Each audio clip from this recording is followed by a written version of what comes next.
podcast, como todos los viernes. Yo soy Pablo Fernández, o Laurindero en Internet. Soy editor de vídeo, técnico en producción audiovisual y consultor.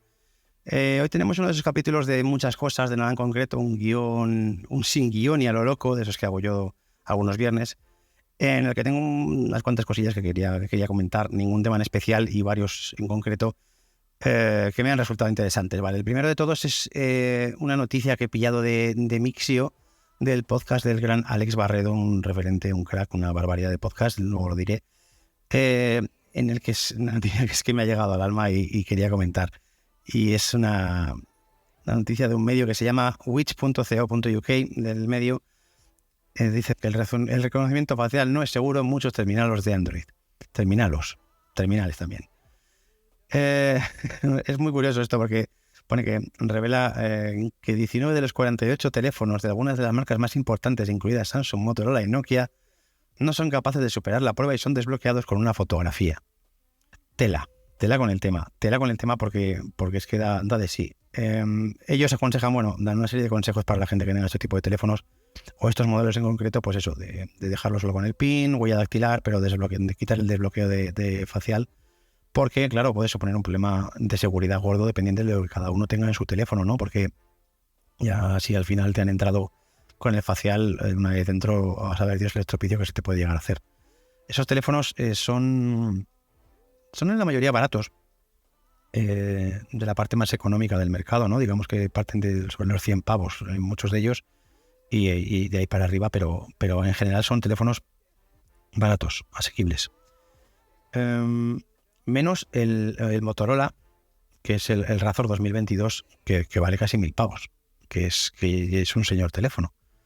Y 1.000 euros no es precisamente barato como para meter un sistema de reconocimiento facial de mierda que te falle con una fotografía. Increíble, pero bueno, tienes aquí en el listado está el Honor 70, Motorola, el Razr 2022, el E13, el G13, el G23, dos Nokias, el G60 y el X30, dos Oppo, dos Samsung, como 5 o 6 Xiaomis, el M5, el X5 Pro, el 12T, el 12T Pro, el 12 Lite, el Xiaomi 13. Quiero decir, son teléfonos que a estas alturas de la película no creo que debieran de permitirse semejante chapuza, ¿no? Pero bueno, a partir de cada uno. Las empresas en general han pasado de comentar, estos tíos se han puesto en contacto con las empresas a ver qué les decían, y Honor, Motorola, Oppo y Xiaomi directamente no les han querido contestar. Nokia sí, me parecen los más sinceros, que les han dicho que tienen un sistema de reconocimiento facial, que saben cómo funciona y que por lo tanto le tienen sin privilegios en aplicaciones de terceros. Quiere decir, no puedes desbloquear o no puedes utilizarlo para loguearte en la aplicación del banco, por ejemplo. No puedes utilizarlo para loguearte en ciertas cosas. Supongo que toda la parte del llavero de contraseñas y tal también esté limitado y no se puede bloquear. Vamos, que viene a ser simplemente para desbloquear el teléfono en la pantalla principal, pero para nada más. Para todo lo demás tienes que utilizar o el PIN o la huella dactilar, que es lo que ellos recomiendan utilizar en su manual. Por lo menos son sinceros, lo dicen. Otra cosa ya luego cada uno a lo que se quiera tener. Samsung ya, pues se fue un poquito más por los cerros de Úbeda diciendo que la autentificación biométrica, que el nivel más alto de autentificación es mejor hacer esto otro, que no sé qué, que si tienes un teléfono de estos de la lista, de verdad, mirarlo y cambiar el sistema y pasar la huella, porque me parece una chapuza alucinante. Otra noticia que quería comentar, esta es del Wall Street Journal y me pareció súper interesante. Como hablamos el otro día de inteligencia artificial, hemos estado hablando varios días y varias cosillas, quería seguir un poquito en la línea y comentando más cosas. En este caso, The Wall Street Journal dice que Apple se ha unido a la lista de empresas que no permiten utilizar estos chatbots dentro de la empresa. Hablamos de ChatGPT, Google Bard, LLM, etcétera. ¿Por qué? Porque son sistemas de aprendizaje automático que toda la información que ingestan durante las conversaciones y todo su uso la utilizan para poder mejorar, poder aprender más y dar mejores respuestas y más completas las siguientes veces que se pregunten ciertas cosas. Entonces, claro, es fácil de entender que limitar ese uso a ciertos departamentos o incluso a todos, porque saber Dios lo que puede decir o soltar ahí un empleado que se quede ya grabado y mañana se lo suelte a un empleado de Xiaomi que hace una pregunta parecida. Ponte tú en esa situación, ¿sabes? O algo similar. pues es una putada. Entonces, bueno, es bastante comprensible. Y a raíz de esto ya es que es de lógica, es que ya no solo para empresas, porque además es que lo pones, que toda esta información también es visible luego para las empresas que están detrás de los chatbots, o sea, OpenAI y Google. Calcula tú la información que va a sacar Google, por ejemplo, de aquí. Microsoft también. Pues tu vida entera. A raíz de conversaciones con los rollos de que se pueden sacar hoy en día, es bastante acojonante lo que pueden llegar a sacar de ahí y lo que puede llegar a aprender. Entonces me parece súper lógico que estas empresas lo bloqueen para evitar tener problemas. No tiene más problemas. Deberíamos de aplicarlo también a nosotros mismos. Una cosa es preguntar y sacar ciertas cosas que nos puedan resultar útiles, que nos puedan ayudar en el trabajo, etcétera, pero a la hora de meter un documento de empresa con información sensible o meter un documento nuestro, privado, con información sensible para hazme un análisis de no sé qué o hazme esto otro, hay que tener en cuenta que esa información en muchos casos se va a quedar ahí con todos los datos que le estés dando en ese documento.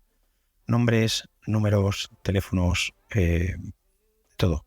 Entonces, ojito con eso y vamos con cuidado, que esto está empezando y no sabemos cuándo va a saltar un boom o un escándalo de se ha montado la de Dios es Cristo porque ChatGPT resulta que estaba acumulando los datos de millones de personas que han soltado no sé qué información.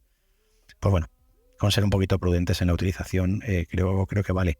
Pero ya sabéis que la prudencia en esto de Internet a mucha gente parece que no, que no le funciona. ¿Qué más? Final Cut Pro para iPad. Tendría que hablar de Final Cut Pro, ¿no? No podía ser de otra manera. Que ya tenemos entre nosotros la versión del editor de Apple. Y la verdad es que, bueno, después de unas primeras horas de prueba, lo tengo aquí delante, y de investigar y tal, se ve, lo primero, se ve el buen hacer de la gente del desarrollo de interfaz. El interfaz está súper trabajado, es súper cómodo, te haces enseguida a la nueva situación de las herramientas, cómo funcionan y cómo se mueven, es muy cómodo. Y bueno, como sabéis, yo soy usuario de LumaFusion hace mucho y soy beta tester de ellos. Y la verdad es que esta gente también hace un trabajo, o hizo un trabajo en su momento con el interfaz brillante, porque el interfaz de LumaFusion también está muy trabajado, pero creo que Apple lo ha abordado en este sentido y se nota, ¿no? Se nota el talento o la capacidad. La aplicación es muy sencilla y a la vez es súper compleja y súper completa, ¿vale? Han sabido reimaginar y readaptar ciertas herramientas y ciertas cosas al rollo táctil o del lápiz y lo han hecho muy bien, muy bien. Yo creo que a cualquiera que le guste editar o que edite en Final Cut no le va a costar nada adaptarse a esto y le va a gustar mucho. Pero bueno, todo esto ya hablaré más adelante porque no quiero hablar por más, sin más de lo que ya sabemos o de lo que están publicando todos en los mismos vídeos en YouTube, ¿no? Sí me gusta interesarme más por el tema del workflow de trabajo, en el sentido de el trabajo mixto escritorio-iPad, que para mí es importante porque es algo de lo que más voy a utilizar. Creo que la mayoría o mucha de la gente que lo utilice lo va a utilizar así, lo va a utilizar en combinación con un sobremesa o con un portátil. Y entonces esta parte es interesante. He estado siguiendo mucho, porque ya sabéis que de forma oficial no se puede llevar el proyecto de escritorio a iPad, de forma oficial. Pero resulta que sí que se puede, ¿vale? En Twitter, un chico que se llama Chris Hawking, os dejo en las notas del podcast el enlace a su Twitter, yo lo he retuiteado en mi cuenta, explicaba cómo hacerlo, ¿vale? Es muy sencillo porque la verdad es que es una chorraduga.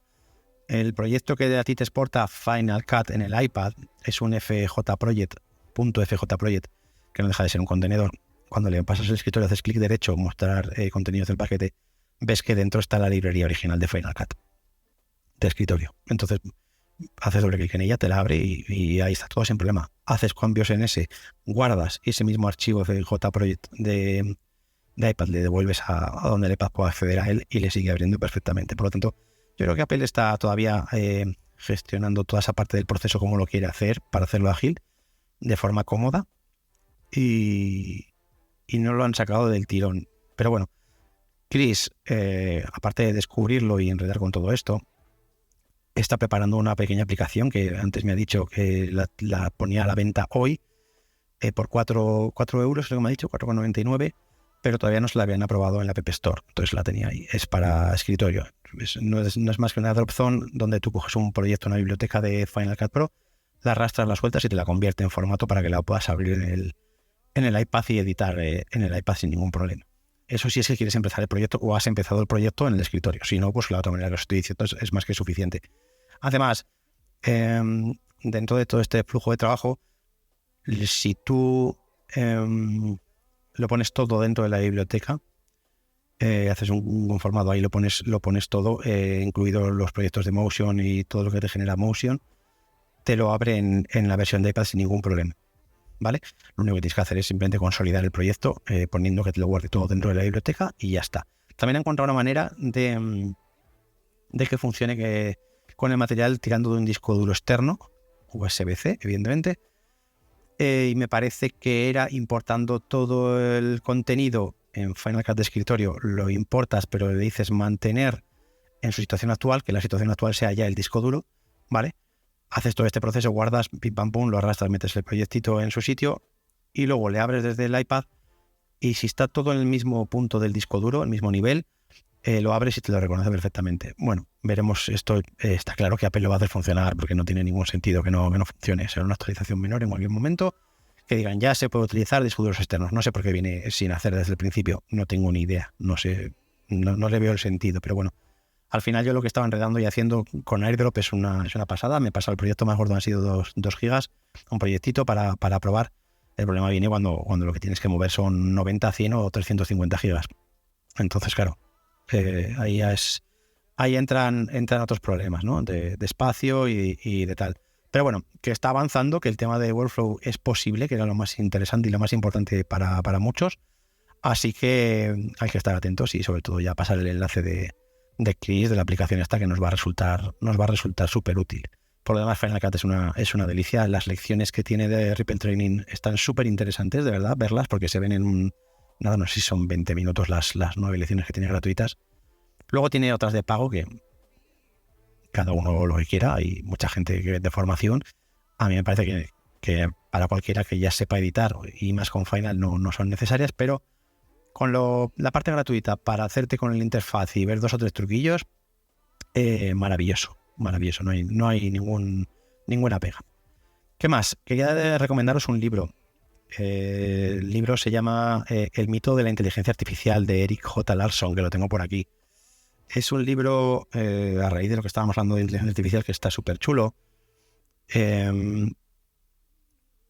¿Por qué las máquinas no pueden pensar como nosotros lo hacemos? ¿Vale? Y él lo que hace en este libro, fíjate, le pone por detrás, los mesías del futuro insisten en afirmar que la inteligencia artificial pronto eclipsará las capacidades de las mentes humanas con más talento. Según ellos, no queda ninguna esperanza, pues el avance de las máquinas superinteligentes es imparable. Pero la realidad es que ni estamos en el camino hacia el desarrollo de máquinas inteligentes, ni sabemos siquiera cómo acceder a él. El libro está súper chulo, ¿vale? Debo llevar una cuarta parte de él y me está gustando un montón. Porque tiene un enfoque desde el principio de los tiempos, casi de la filosofía, cómo va hablando sobre este tema de la inteligencia y de los seres superiores y de estas cosas que supone que nos van a dominar, y cómo él, con su parte de conocimiento, porque trabaja en el sector y está metido en el tema, desmonta muchos de esos mitos, ¿no? Y le quita bastante hierro al asunto. No es para nada un tipo de estos que digan, no, todo esto es libre albedrío y todo esto maravilloso, no hay ningún problema. No, él habla de hay que tomar ciertas precauciones, hay que hacer y hay que tal, pero ese rollo de la inteligencia artificial consciente de sí misma, etcétera, dice que no solo no, sino que no tiene ni puñetera idea de cómo se puede llegar a hacer algo así. Entonces, bueno, es un libro bastante interesante. Ya hablaré de alguna cosilla más de él, pero vamos, lo quería dejar para recomendarlo por si a alguien le interesa, porque merece la pena. Otra cosilla que quería hacer esta semana es el tema de recomendar podcast, porque lo comentaba el otro día en no sé qué canal, lo he estado oyendo y me parece que es una realidad, que recomendar podcast es súper interesante y al final es la mejor manera de hacer que otros lleguen a ciertos podcasts. Voy a empezar por 3 clásicos, tópicos y típicos. Y vais a entender por qué. El primero es Mixio, porque le he robado esa noticia que ha puesto esta semana, que me ha parecido súper interesante, de los Android, porque Alex Barredo me parece un crack, me parece un tipo fascinante, lo bien que comunica, lo bien que lo hace, lo divertido que puede llegar a ser. y lo interesante, porque siempre es capaz de filtrar noticias súper interesantes, ya sea para el trabajo, ya sea para mantener una conversación con alguien, ya sea por la mera curiosidad. Siempre selecciona noticias que a mí de verdad me llegan, me gustan y me entretienen, porque al final me escucho el capítulo todos los días y es al que más atención presto con diferencia. Y mi admiración por el trabajo que hace, desde luego. Y los otros dos son dos clásicos. Y los voy a decir al final porque viene por lo siguiente. Me escribió mi querido amigo Luis Ángel, que hicimos el podcast hablando del hardware la semana pasada, contestándole a él. Y en un intercambio de palabras que hemos tenido, pues en uno me decía, ¿no te planteas hacer el podcast diario? No. No, Luis Ángel, no, a cualquiera que lo piense. Hacer un podcast diario requiere mucho. Y aparte de que requiere mucho, mucha dedicación, mucha constancia, mucho esfuerzo, mucho tiempo, requiere tener un tema lo suficientemente amplio o una variedad de temas lo suficientemente amplio como para no tener que en ciertos capítulos divagar. Y a eso es lo que iba con los otros dos podcasts que quiero recomendar, que creo que les pasa eso. Son dos personas que son muy interesantes, que merecen la pena escuchar. Uno es Javier Lacorte de Loop Infinito, creo que todos o la mayoría le conoceréis por Apple Esfera. El podcast es Loop Infinito, es un podcast además que él hace súper bien.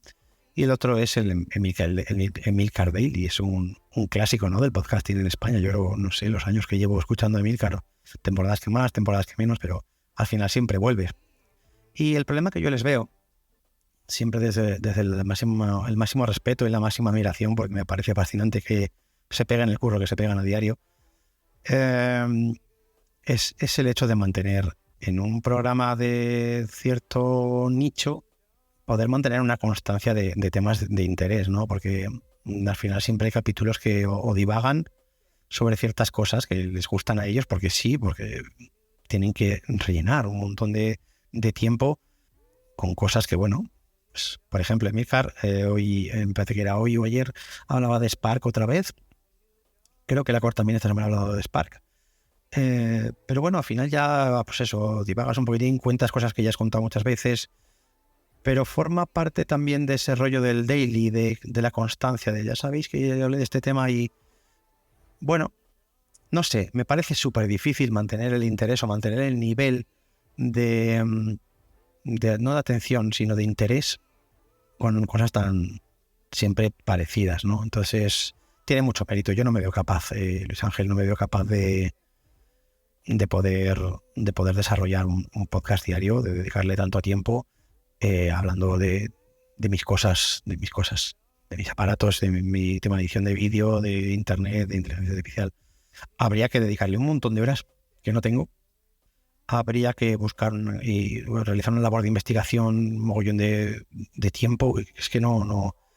Y creo que al final la audiencia no se ve beneficiada. Creo que me resulta más interesante hacer un podcast semanal en el que, como hoy vengo sin un guión, divago aquí, os cuento cosas que me interesan a mí y, oye, pues ya está.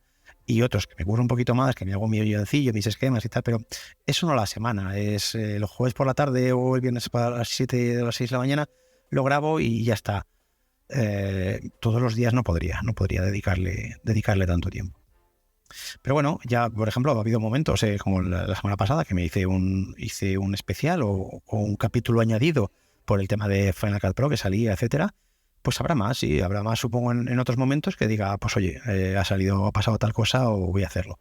Tengo apalabrado, por ejemplo, para la WWDC grabar un capítulo con Pedro Santamaría, con Custom, que es amigo y conocido de las redes de hace un porrón de tiempo y con el que me encanta hablar. Pues haré capítulos con él y con algunos más seguramente, pero bueno, serán cosas especiales y puntuales sin marcarme un ritmo específico que tenga que seguir obligadamente, ¿vale? Porque entonces sé que voy a entrar en el incumplimiento, en el estrés, en el agobio, me voy a cansar y decir, paso, el podcast me está agobiando, no puedo mantenerlo, me está quitando horas de trabajo o de sueño o de estar con mis hijos, y no es eso lo que quiero. Quiero que el podcast siga siendo algo que disfruto y que pueda resultar interesante a los demás. Así que poco más que contaros, que como veis, los que me estáis viendo en vídeo lo estoy grabando. No sé si al final lo voy a publicar o no lo voy a publicar. Si lo estáis oyendo y no veis el vídeo, pues es que no lo he publicado. Todo se andará. Estoy haciendo ya las pruebas porque ya sabéis que mi objetivo era llegar a YouTube con el podcast. No va a hacer un canal de YouTube ni nada raro específico, pero sí del podcast, e incluso lo subiré a Spotify, por el que también. Y bueno, pues eso es lo que os cuento hasta ahora. Espero que os haya resultado interesante. Ya sabéis, como siempre, me podéis escribir a @laurindel en Twitter, también en Mastodon, que es @laurindel, @mastodon, lo buscáis Laurindel y salgo en Mastodon también, o en el correo electrónico el minicast@gmail.com, y ya sabéis que yo encantado me podéis preguntar, insultar, amenazar, lo que os apetezca, ¿vale? Sed buenos, sed felices y nos vemos el próximo día. Adiós.